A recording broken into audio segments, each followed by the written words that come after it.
ও বেটির আসুদ আমি মাতগুন শুনো, তারপরে আমি বেটিরে রিপ্লাই দিয়ার আগে বেটিয়ে কিতা কয় শুনো। মুসলমানরা কোনোখানে গন্ডগোল হলে, এই লাভ জেহাদ হলে, তারপরে মেয়েদেরকে অত্যাচার করলে গার্জিয়ানরা কোনোদিন দোষীকে দেয় না, পুলিশে গিয়ে খুঁজে বের করে। কিন্তু আমরা ঘটনা শোনার সাথে সাথে দোষী আমরা ভিডিও দেখেছি, দোষী তাদেরকে আমরা গিয়া থানাতে হ্যান্ড ওভার করেছি। তাই বহুত বড় একটা কাম দিছেন, দোষীরে নিয়া থানাত হ্যান্ড ওভার করছেন। মুসলমানরা এলা কোনোদিনও কোনো দোষ করলে দোষীরে নিয়া থানাত হ্যান্ড ওভার করেন না। তানোর কথা হইছে ওখান কয়দিন বাদে হ্যান্ড ওভার করছো, দোষীরে কয়দিন ভাবে হ্যান্ড ওভার করছো? যখন 1 তারিখ ঘটনা হয়েছে 5 তারিখ নিয়ে হ্যান্ড ওভার করছো। আর হ্যান্ড ওভার করছেন না পুলিশে আনছে জানিয়েন না, তবে তোমার তার কথা মতে গেলেও 5 দিন বাদে। এর আগে তুমি দেন খানো আসলাই, এর আগে তুই খানো আসলে বেটি, এর আগে কিতার লাগে হ্যান্ড ওভার করলে না থানাত? দোষীর ভিডিও ভাইরাল হওয়ার বাদে এই মারাত্মক ভিডিও, যেগুলা ভিডিও দেখার মতো না, এরকম মারধর করছেন, এই ভিডিওটা ভাইরাল হওয়ার পরে গিয়া পুলিশে অ্যারেস্ট করছে, নাই তোমরা হ্যান্ড ওভার করছো নিয়া। আর এখন ইয়া বড় মাত মাতসনি 5 দিন বাদে নি হ্যান্ড ওভার করা, এর আগে কেন আসলে তুই?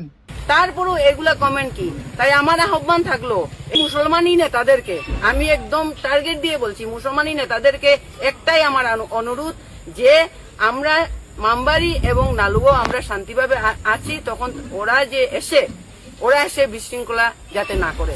এই বেটি মাতে খান মাতিতে বুঝিয়ে মাতিস, বিশৃঙ্খলা খে করে তোমরা করায়নি না আমরা মানুষে করে খে করে? তোমরা সুর কইয়া দুইটা বালা মানুষের দরিয়া মারধর করছো, আর এত মারধর করছো যেটা ভিডিও দেখার মতো না, এত সব তোমরা মারধর করছো। আর এখন কইতায়নি মুসলমানরা বিশৃঙ্খলা করে, বিশৃঙ্খলা তো তোমরা করছো। তোমরা পুলিশেরা তো হ্যান্ড ওভার করিয়া দিলে না, তোমরা মারধর করার অধিকার কে দিছে রে? তোমরা এত সাহস পাইলে কইতে কিয়া? তোমরা আমরা দেশের আইন মানো না, তোমরা আমরা দেশের সংবিধান মানো না। তোমরা যদি আইন সংবিধান যদি মানিয়া চলতায় যদি, তাহলে তোমরা এই দুইটা ছেলের এত সব মারধর না করিয়া তোমরা থানা হ্যান্ড ওভার করিয়া দিলাই। তোমরা আইন অমান্য করছো, তোমরা আইন মানো না, দেশের সংবিধান মানো না, যার কারণে তোমরা এই কামটা করছো। আর এখন ইয়া বড় গলা নেই, মারছো তো মারছো, আর আবু আইয়া মুসলমানের উপরে উংলি তুলরায়নি। আর যদি 4জন এমএলএ শুনলাম কংগ্রেসের, তারা সাপোর্ট করে হুলুস্থুল করছে, এই এসপি অফিস হুলুস্থুল করছে, ডিজিপির কাছে গেছে, এই সেই শুনলাম।